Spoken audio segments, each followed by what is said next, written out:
দেখুন, জ্যান্ত জেসিবি ওই তাজমুল হক, সে তো এখন পুলিশি হেফাজতে, চোপড়ায় তালিবানি শাস্তি দিয়ে একদম বিখ্যাত হয়ে গেছে, রাতারাতি বিখ্যাত। স্বয়ং সংসদে দাঁড়িয়ে প্রধানমন্ত্রী তার কীর্তিকলাপের বর্ণনা করছেন। আর যন্ত্র জেসিবি, সেটাও তো এখন এই মুহূর্তে ভীষণ অ্যাক্টিভ, রাজ্য জুড়ে দাপিয়ে বেড়াচ্ছে। মুখ্যমন্ত্রী মমতা বন্দ্যোপাধ্যায়ের দেওয়া 1 মাসের সময় সীমাটা তো পেরোলো বলে, তারপর তো জেসিবির দাপট নাকি আরও বাড়বে। এবার জ্যান্ত জেসিবি আর যন্ত্র জেসিবি, এই দুটোর পরিস্থিতি একই রকম, দুটোই এই মুহূর্তে খুব বিখ্যাত, দুটোই অ্যাক্টিভের মানে ওই সক্রিয়তা চূড়ান্ত জায়গায় আর কি। কিন্তু জেসিবি মালিকদের কি পরিণতি বলুন তো, শোনাচ্ছি আপনাদের। বোলপুরের নতুন গ্রিদগ্রামের আব্দুল লতিফ পূর্ব বর্ধমানের এক হাসপাতালে জীবনের যুদ্ধ লড়ছেন। হ্যাঁ, তিনি জেসিবি মালিক, আর তার স্ত্রী কেরিমা বেবি, ছোট ছেলে 4 বছরের আয়ান। এদের কী হয়েছে জানেন? এরা ঝলসে মারা গেছে। আত্মীয়দের সন্দেহ, ঘুমের মধ্যেই আব্দুল, কেরিমা আর আক্তারের গায়ে কেরোসিন ঢেলে আগুন ধরিয়ে দেয় আততায়ীরা। তাদের উদ্ধার করে হাসপাতালে নিয়ে যাওয়ার পথে প্রথমে মারা যায় ওই 4 বছরের ছোট্ট ছেলেটা, তারপর 36 বছরের স্ত্রী। শুধুমাত্র আব্দুল লতিফকে হাসপাতালে জীবন্ত অবস্থায় ভর্তি করা গেছে, কিন্তু লড়ছেন, জীবনের জন্যই লড়ছেন তিনি। আব্দুল লতিফ তো সরাসরি রাজনীতি করতেন না, সুতরাং এই ঘটনায় কোনো রাজনৈতিক যোগসূত্র আছে এটাও বলা যাবে না। কিন্তু হ্যাঁ, তিনি জেসিবি আর ট্র্যাক্টর ভাড়া দিতেন। জেসিবি নিয়ে ইদানিং রাজনীতিতে বহু কথা উঠেছে, কিন্তু তা বলে সেই জন্যেই তাকে রাজনীতির সঙ্গে তো জুতে দেওয়া যায় না। গত 2 বছরে এই জেসিবি, ট্রাক্টর এ সমস্ত ব্যবসা করে বেশ উন্নতি করেছিলেন আব্দুল লতিফ। এবার তার ফলে তার শত্রু হতে পারে। ব্যবসায় কেউ উন্নতি করলে শত্রু জন্মাতে তো জাস্ট 2 মিনিট লাগে, কিন্তু সেই ব্যবসায়িক শত্রুতা থেকে যদি তিনি খুন হয়েও থাকেন, মানে যেটা প্রতিবেশীরা মনে করছেন, প্রশ্ন তো একটাই, একটা ব্যবসায়িক শত্রুতার থেকে এই রকমভাবে একটা খুন করা হবে? বাইরের থেকে কেরোসিন ঢেলে ঘরের মধ্যে 3 জনকে পুড়িয়ে মারা যায়?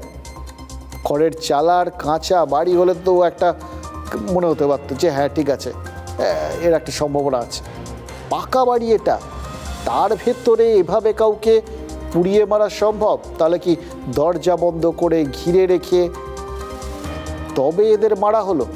12:30 থেকে 1:20 মধ্যে মানে ভেতরে কেউ আমরা কেরোসিন তেল হলে আগুন জ্বালিয়ে দিয়েছে।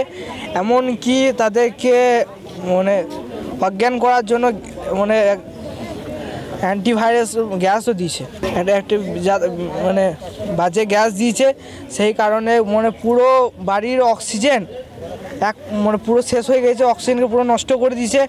আমি যখন রুমে ঢুকলাম তখন দেখছি যে আমার মা নিচে ছটফট করছে, আমার ছোট ভাই বিছানার উপরে ছটফট করছে। তাদের বডিতে চামড়া বলতে তার কিছু নেই। বিপদ হচ্ছে, কি বিপদ, কি হলো? বলছে মা, আরে ভাই আর বাপ পুড়িয়ে গেছে গো, আগুন ধরিয়ে দিয়েছে গো, ঘরে কেরাচিন তেল ধরে দেখছি আমার সব পুড়িয়ে শেষ হয়ে গেছে গো, সব পুড়ে শেষ হয়ে গেছে। ব্যবসা তো শত্রুতা। কি ব্যবসা করতো? জিসিবি নিয়ে মেশিনে মাটি কাটতো, এইসব পুকুর কাটতো। আগে ঝামেলা হচ্ছে খুব, ওই কাশিপুর আলদের সাথে ব্যবসা করতো, ওই শিবধানের ফ্ল্যাটে। ওগুলো খুব ঝামেলা হতো, লাগতে তো মনে হয় কতবার মোদপুর দিকে লোক এনে, পার্টির দিকে লোক এনে ফয়সলা করেছিলাম। এই গ্যাস দিয়েছে, পন্থী দিয়ে আগুন ধরাচ্ছে, কেরাচিন তেল ঢেলে দিয়েছে। তদন্ত হোক, পুলিশ সিবিআই তদন্ত হোক। ছেলেটার কথা শুনলেন, একমাত্র পরিবারের মধ্যে ওই বেঁচে গেছে, ঘরে ছিল না বলে। নিজের চোখের সামনে এরকমভাবে ছোট্ট ভাই, মা, বাবা সবাইকে ছটফট করতে দেখেছি। ছেলেটার মধ্যে দিয়ে কী যাচ্ছে বুঝতে পারছেন আপনি? আমি তো এটাই নিশ্চয়ই ভাবছি, তাই না? শত্রুতা কোন জায়গায় পৌঁছলে মানুষ এরকম নৃশংস হতে পারে? পাশবিক বলবেন না কিন্তু প্লিজ, কারণ পশুরা এই সমস্ত কাণ্ড কারখানা করে না। কারণ ছাড়া তারা কখনো নিজেদের প্রাণ বাঁচানোর প্রয়োজন ছাড়া বা কারণ ছাড়া, খাবার জন্য ছাড়া তারা অন্যায় এই সমস্ত কাণ্ড কারখানা তারা একদম ঘটায় না। কিভাবে ঘরের ভেতর তিনটে মানুষ এরকম জ্যান্ত পুড়ে গেলেন বলুন তো? দেখুন, পুলিশ তো এগুলো সব আপাতত তদন্ত করে দেখবে। তবে সন্দেহ যদি সত্যি হয়, আমাদের অবাক করেছে খুনের ধরন। যদি এটা সত্যিই খুনের ঘটনা হয়ে থাকে এবং খুনের কারণ বা খুনের ধরন, মানে মোডাস অপারেন্ডি যাকে বলে আর কি, সেটা একবার ভালো করে খেয়াল করে দেখুন।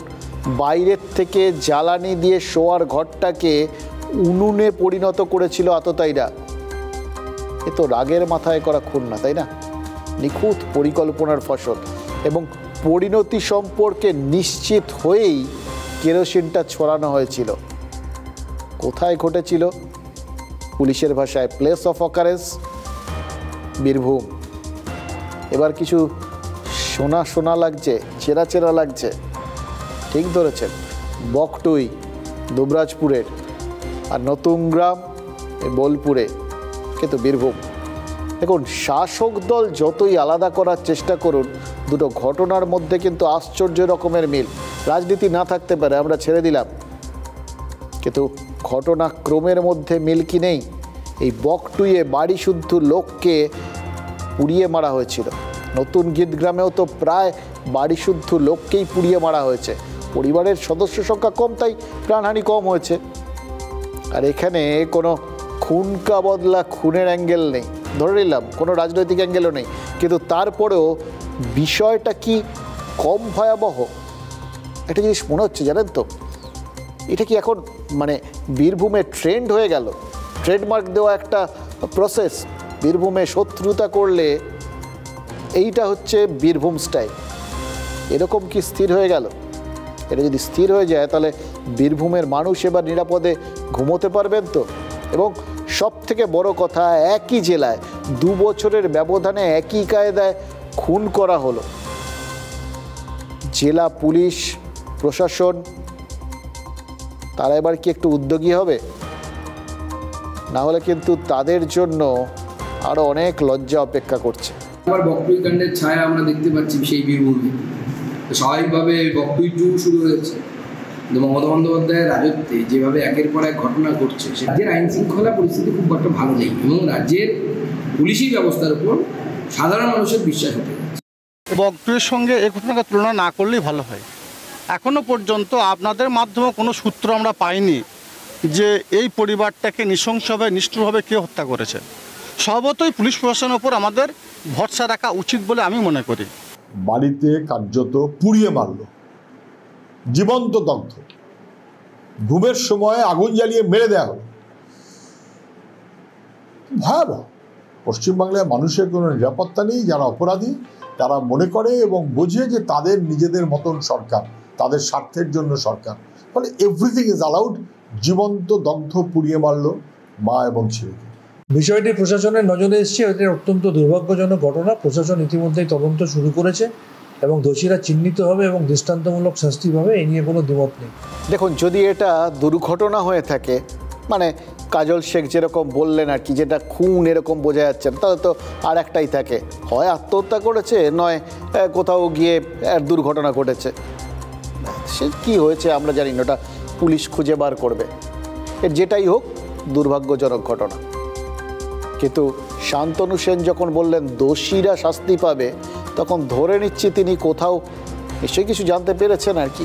এটার পেছনে যে মানে খুব স্বাভাবিক ওই দুর্ঘটনা বলে তার নিশ্চয়ই মনে হচ্ছে না। এর মধ্যে ধরে নিলাম আমরা ব্যবসায়িক শত্রুতার বিষয়, এর মধ্যে আমরা যদি তাই হয়, খুনটা ওনার বক্তব্য যেরকম শুনলাম সেই অনুযায়ী যদি এটা খুন হয়, এর মধ্যে রাজনীতি খুঁজতে যাবেন না। এটা রাজনৈতিক নেতারা যেরকম মুখস্থ বলে দেন সবসময় সুযোগ পেলেই, এটাকেও আমরা ধরে নিলাম সেই লাইনটাই রয়েছে, আমরাও ধরে নিলাম। কিন্তু একটা কথা বলুন তো, রাজনীতিটা কাদের জন্য? ভোট চাওয়ার সময় তো বেশ জনসেবা, জনগণ, আমরা, আপনারা, এই সমস্তই তো কথা হয়। সেবায় নিয়োজিত, জীবন দিয়ে দিতে রাজি আর কি, এরকম ব্যাপার। কিন্তু এই যে জীবন নিয়ে নিল, এটা যদি দুষ্কৃতীরা নিয়ে থাকে, তাহলে কি করে নিচ্ছে, কেন এই ট্রেন্ডটা ছড়াচ্ছে, এই প্রশ্নটা করা যাবে না। আর যারা ভাবছেন বীরভূমের নতুন গ্রামে যা নতুন গীতগ্রাম সেখানে যা হয়েছে সেটা বিক্ষিপ্ত ঘটনা, তাদের একটাই অনুরোধ, একটু ঘুম ভেঙে উঠুন মশাই।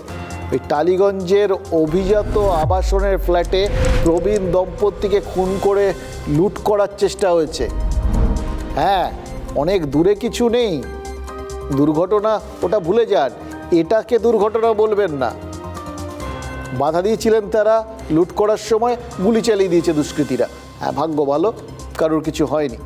68 নম্বর লেক অ্যাভিনিউয়ের সাফাই কর্মী 2 বন্ধুকে নিয়ে ওই আবাসনে ঢুকেছিল, আর তারপর 9 তলায় প্রবীণ দম্পতির ফ্ল্যাটে তারা দরজা নক করে। দরজা খুলতেই লুটপাটের চেষ্টা করে। এবার চিৎকার শুনে অন্য আবাসিকরা ছুটে এলে তারা 1 রাউন্ড গুলি চালিয়ে পালিয়ে যায়। পরে অভিযোগ পেয়ে পুলিশ তাদের গ্রেফতার করেছে। প্রশ্ন তো একটাই, এরকমভাবে অস্ত্রশস্ত্র পাওয়া এত সহজ হয়ে গেল? সাফাই কর্মীও চাইলেই অস্ত্র পেয়ে যাচ্ছে। এবং সবথেকে বড় কথা, সবার এতটা সাহস হয়ে গেছে ইচ্ছে মতো। দেখুন, এরকম সমস্ত যে আবাসনগুলো সেখানে নিরাপত্তা থাকে, অনেক মানুষ থাকে, ঢুকছে, ডাকাতের চেষ্টা করছে, গুলিও চালিয়ে দিচ্ছে। এতটা ডেসপারেট। চারপাশটা কি হলো বলুন তো? এরপরেও বীরভূমের একটা দুর্ঘটনা ভেবে আপনারা নিশ্চিন্তে ঘুমাবেন? আমার হাজব্যান্ডের মানে একটা নেচার কি, ও যখন এগুলো ওয়াশ করায় সিঁড়ি, তো ও এখানটাই বসে থাকে। গ্রিলটা খোলা ছিল, আমি ঘরের ভিতরে কাজ করছিলাম, হঠাৎ জোরে মানে একটা আওয়াজ সাউন্ড হওয়াতে আমি দৌড়ে এসে দেখি আমার হাজব্যান্ড এখানে বসা, 2টো ছেলে, ওরা আমার হাজব্যান্ডকে মুখ চেপে ধরেছে, একজন আরেকজন ধাক্কা দিচ্ছে। তো আমি ছুটে আসাতে ওরা আমার দিকে এখন ফায়ারিং করার চেষ্টা করে, হতে হতে ছেলে 2টো পালিয়েছে। আর ওই সাফাইওয়ালা একদম নর্মাল ওয়েতে দাঁড়িয়ে ছিল। তখন আমি ওকে বলেছি ইয়ে তোমারা কার হ্যাঁ, কিন্তু আমরা তখন মানে এমন প্যানিক ছিলাম এই মোমেন্টটায় যে কিছু যে বলবো। ও তারপরে কাজের টাকা নিয়ে চলে গেছে। এরপর তো পুলিশকে ইনফর্ম করে সবকিছু হয়। আনপ্রেডিক্টেবল যে এইরকম ওদেরই সিকিউরিটি লোক এইরকম 2জন লোককে নিয়ে এসছে, এটা করিয়েছে, এটা ওদের নিজের বাড়ির আমার মনে হয় সিকিউরিটি আরও একটু করা দরকার ছিল, মানে আগে থেকে একটু করা দরকার ছিল। আর দেখুন, ওই যে ছোটোখাটো ব্যাপার হয় তার জন্য আমরা রিকোয়েস্ট করেছিলাম পেট্রোলিং বাড়ানোর জন্য, থানা সেটা করেছে, বাড়িয়েছে পেট্রোলিংটা।